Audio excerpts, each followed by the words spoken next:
Especially in international sport. Like, I get to think of, like, all right, the Olympics. When you think about them gymnastics teams, like them girls should be getting paid.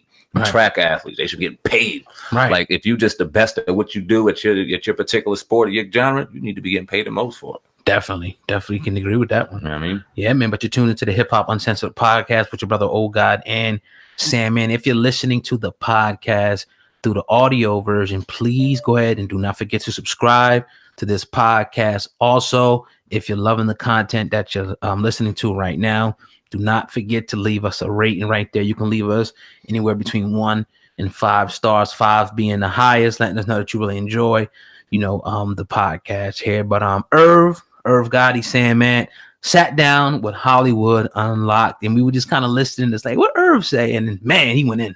Yeah, man. Irv Gotti is we fuck with Irv over here on this podcast, man. He's definitely an OG in the game. Has done some great things.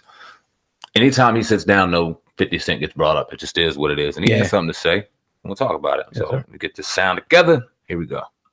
I celebrated him getting out, and then the whole him and 50 stuff starts up again. Do you think that's just because the beef keeps people's name relevant? Because Ja doesn't really seem to be looking for drama. It always seems to be 50 looking for it. Yeah. Yeah, but that's 50's whole marketing strategy. Yeah, is real life question. Do you think everyone really owes him? He's probably calling these guys, yo, I'm going to say you owe me, nigga. Most of the guys is probably scared of him for whatever fucking reason. You don't need to be. Trust me, the guy's harmless. What? Okay, so really? Because I always tell folks, he's not harmless. He'll snitch and put you in jail now. But violent? No.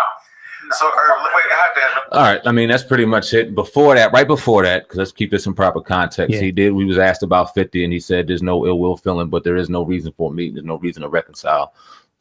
Pretty much paraphrase what he said. Fuck that nigga. It is what it is. What you think about what Irv said right there? I don't have a problem. Let me do the latter. What you said. I don't have a problem with you having a situation with a guy and y'all just piecing it up.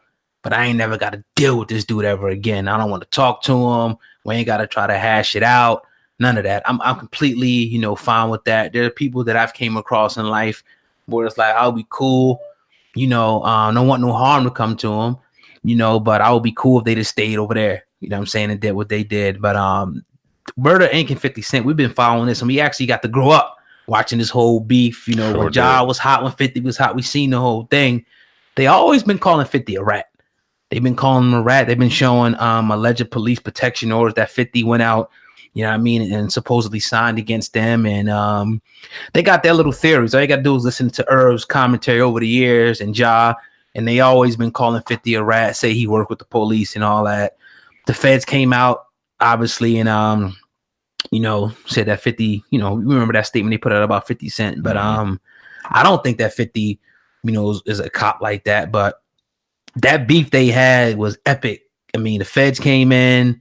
They were dealing with, them pretty much being destroyed by G-Unit musically. They were dealing with a lot of different things at that time. They did survive it, but I'm not surprised to hear Irv Gotti speak like this. I'm not, and to be honest, I like it because if somebody crossed you like that or went there on you, fuck them. And anytime you ask me about them, fuck that nigga. And that's real. And that's the thing. Like, you don't even got to piece it up necessarily. Right. Time could heal that wound, and you can never wish ill will on somebody. All right, yeah, let them be who they're gonna be.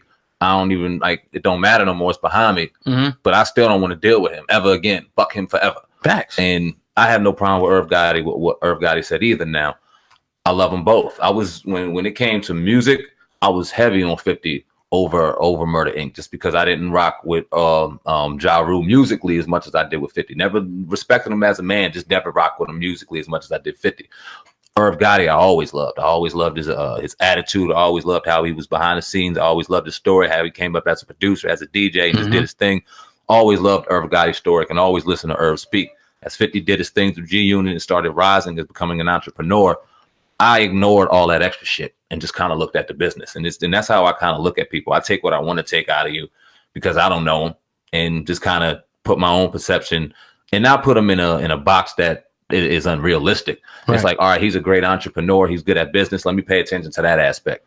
Or if Gotti's great at business, a great keen eye on music, entertainment, very smart, very intellectual. Let me pay attention to that, as opposed to the other shit that may go around that may kind of keep me away from the situation. So I got no problem with either one of them. I got no problem with either one of them not liking each other. I'm glad that they're still around to be able to continue success and feed their families. And hey, man, would you say that 50 Cent was the cause of Ja Rule's demise as far as in music at this point? And before you answer that, though, I agree with everything you said about Irv Gotti.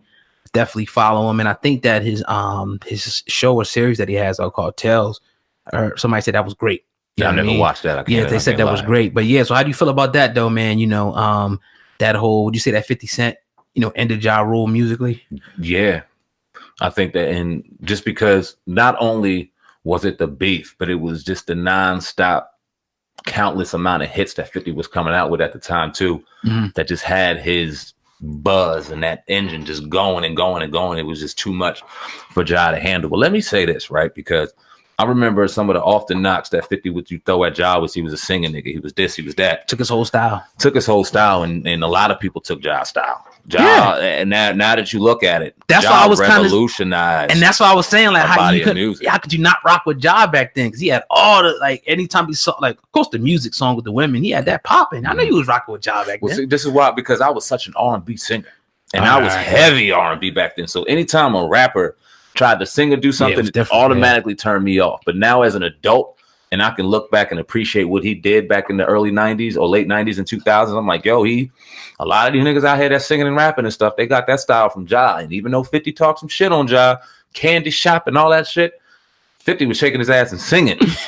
So it's like, I mean, you got to give Ja credit where credit's due. And that's why it was really kind of amazing that G-Unit was able to do what they did to Murder Inc. because it was like Ja, I mean, probably for maybe 4 straight summers, 4 straight years, he was dropping hit after hit. Everything he was dropping was a hit. You remember that? Between me and you. Charisma, though. Yeah. And nobody can. Yeah. And 50 just got that about him. It's just like, damn, no matter what he does, it's like he can't lose in public perception. Behind the scenes, we don't know. We never dealt with it. But you can go at him. You can say whatever you want. He's going to get on camera, do what he's doing. People are going to love him for it. People did that with music. He did this, he did that. Like you said, he would go at everybody, and people were just on his. Would you call him a rat if that police protection order was indeed, you know, because I've heard that it's real, or then some people say that it's not. Some people say that it's doctored. Would you call him a rat if that was the case? If 50 did get a police protection order against Murder Inc. back in the day? Police protection order. Talking the way he did back in the day, it'd be kind of crazy. It'd be crazy. Yeah, definitely. I mean, he was the Teflon Don. You know what I mean? He came out with the bulletproof vest and all that shit. He was about that life. So we thought, and 50 really lived that life back in the day. We all knew that, and got shot for it, got hit up, and it was a lot that happened behind the scenes that was very real. If a report came out, it would look very crazy. Like I was telling you, man, about 50 back in the day. I mean, I never really liked him as far as, you know, as a person, I would say, because he was battling when he was going up my man Pun. Yeah. Then he's still going up my man Jay. And then it's like, you know, ever since then, I was been like, I don't really. And then in school, when I was back, especially when I went to Old Crest my last year, everybody was on 50's nutsack. And I'm like, man, who is this dude? Like, you know, he had an underground, then he popped and everything. But I would say more 50, my inspiration comes from the outside of the music and stuff, and the way he's kind of moving, Bellator and the different things that he's moving with business, you know, as opposed to, definitely like his music. I ain't gonna say that I don't like it, but, you know, just it's got a bad taste in the mouth about that dude, man. Star power. I mean, he knew how to piss you off, and he knew how to get great attention for it. He's been like that his entire year since, I think, Stick 'Em Up, when he was talking about all them rappers and jacking all them rappers. I eat a real 50 Cent news. This man, he took it and ran with it. Pun got him though with that line, boy. I will say, but I can't. Pun killed him with that line. Pun and Hove got him. Yeah. And they know it, and he still throws jazz. Pun was one of the greatest and most savage of all time. Pun, in 2019, they wouldn't be able to handle him. Nah. He was just too raw. Speaking of rappers, man, I moved to this next topic, man. Tyrese came out, man, and he put this on his Instagram. Looks like it, but dear rappers, please let's get back to rapping on beat. Who the fuck are these engineers recording? SamAnt, I know you've seen this, you know. It's only